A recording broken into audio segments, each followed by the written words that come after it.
the rusted gates of Millbrook Asylum creaked open, revealing a decrepit Victorian structure that hadn't seen a patient in decades. Detective Zoe Harper stepped out of her car, the gravel crunching under her boots as she approached the entrance. This wasn't her usual beat as a cold case specialist. She rarely dealt with fresh crime scenes. But the body sprawled on the asylum's front steps was far from ordinary. Zoe paused, taking in the scene. The autumn air was crisp, carrying the scent of decaying leaves and something more sinister. She'd been a detective for 15 years, but nothing had prepared her for the string of murders that had been plaguing the state for the past 10 weeks. The victim, a middle-aged man in a tweed jacket, lay face down with his arms spread wide.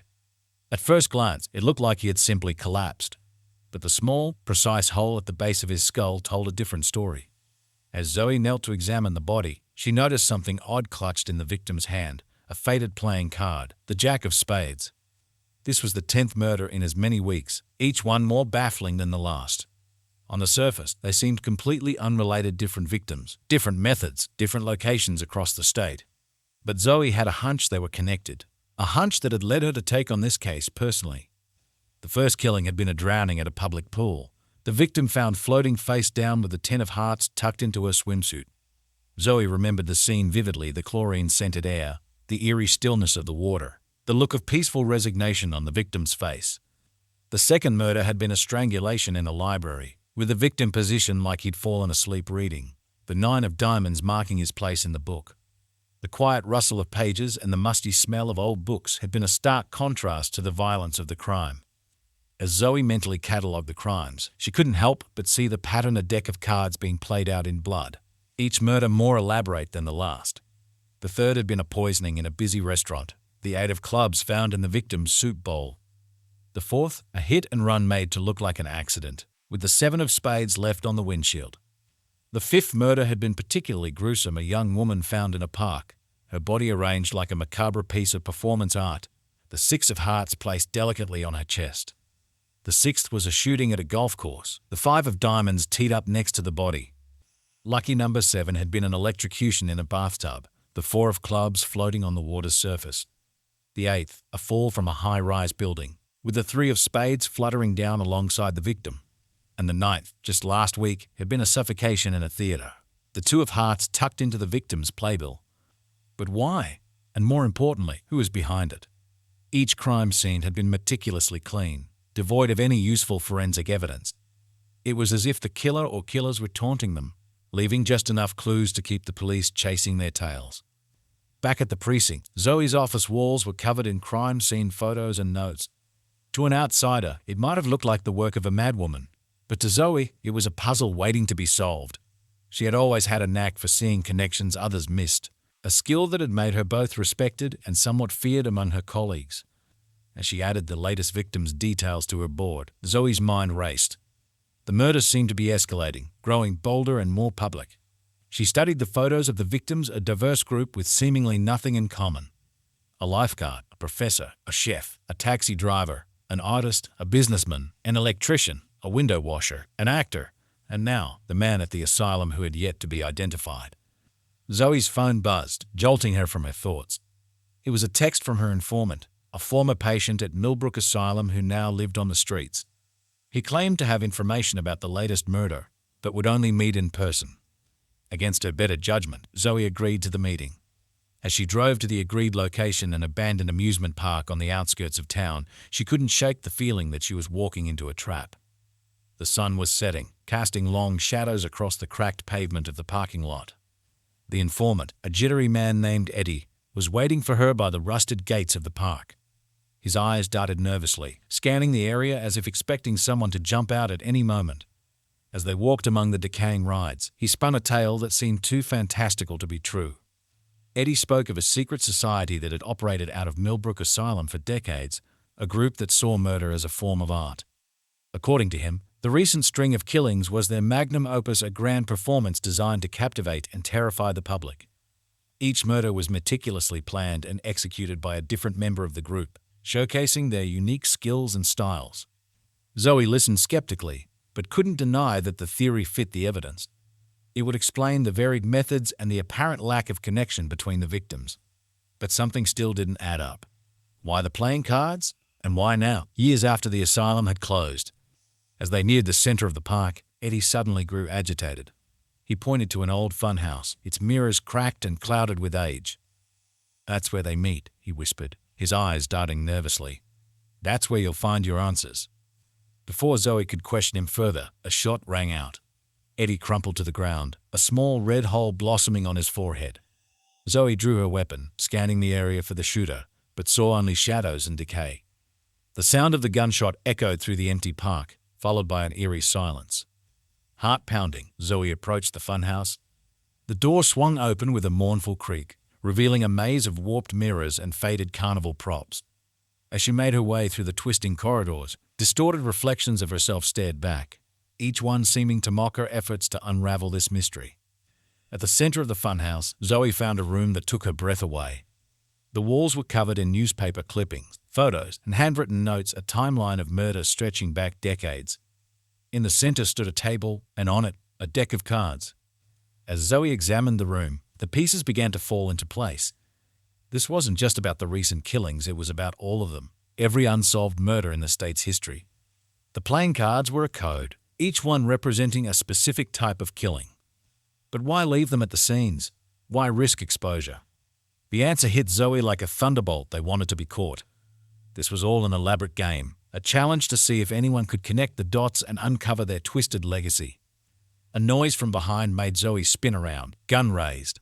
She found herself face to face with a man she recognized from countless charity galas and newspaper photos, Dr. Alexander Blackwood, renowned psychiatrist and philanthropist. Blackwood smiled, a cold, reptilian expression that sent chills down Zoe's spine. "I was wondering when someone would finally figure it out," he said, his voice eerily calm. "I must say, Detective Harper, you've exceeded my expectations." In that moment, Zoe realized the true horror of what she'd uncovered. This wasn't just a secret society, it was a training ground for killers, run by one of the most respected members of the community. Blackwood had used his position at Millbrook to identify and nurture the darkest impulses in his patients, creating a legion of perfect murderers. The recent spate of killings had been a graduation of sorts, each member of the group showcasing their skills in a macabre final exam.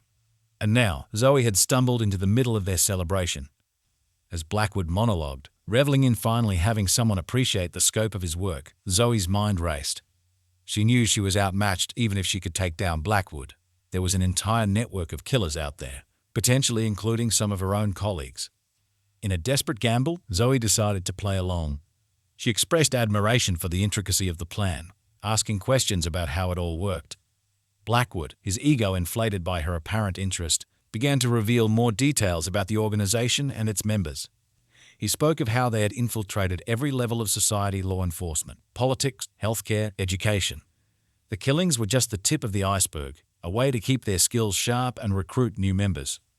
Their true power lay in their ability to manipulate events from the shadows, shaping the city to their will. As he spoke, Zoe surreptitiously activated the recording app on her phone. She knew it was a long shot, even with a confession. Taking down an organization this vast and deeply rooted would be nearly impossible. But it was a start. Suddenly, a new voice cut through the room. "That's quite enough, Alexander." A figure stepped out of the shadows: Chief of Police, Margaret Holloway.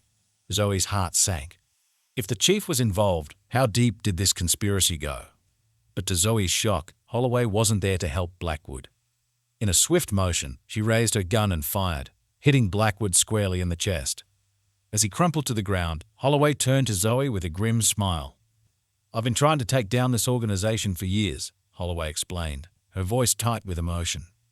"But they were always one step ahead. Until you came along, Detective Harper. Your fresh perspective was exactly what we needed." As sirens wailed in the distance, Holloway laid out the full picture.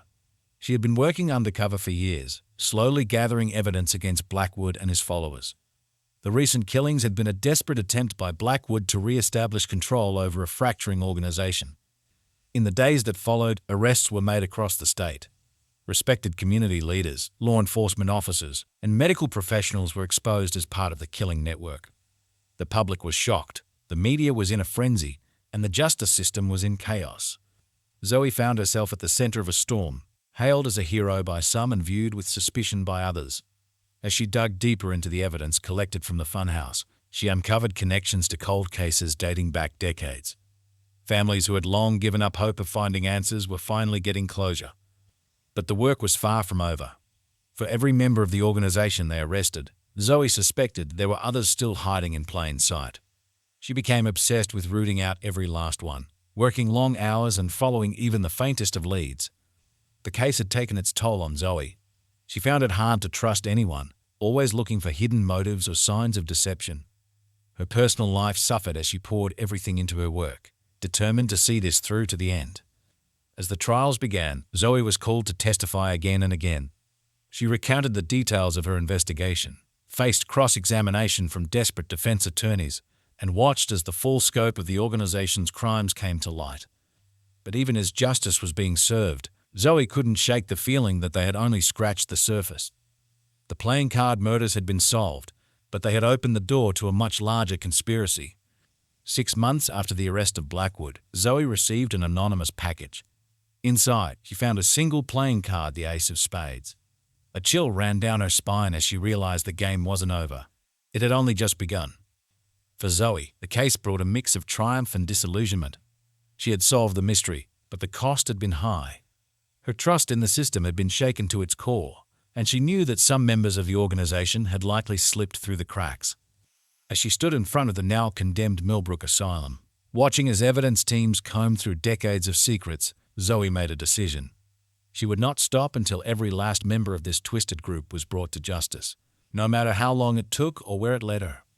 The wind whispered through the asylum's broken windows, carrying with it the echoes of long-buried secrets. Zoe squared her shoulders and turned away from the building. She had a new mission now, to follow the trail of the ace of spades and uncover the next chapter in this dark saga. As she walked to her car, Zoe felt a mix of determination and trepidation. The playing card murders had been just the beginning. Whatever came next, she knew it would test her skills, her resolve, and her very understanding of justice. But she was ready for the challenge. The game wasn't over, it had only just begun. And Zoe Harper was determined to see it through to the bitter end, no matter the cost.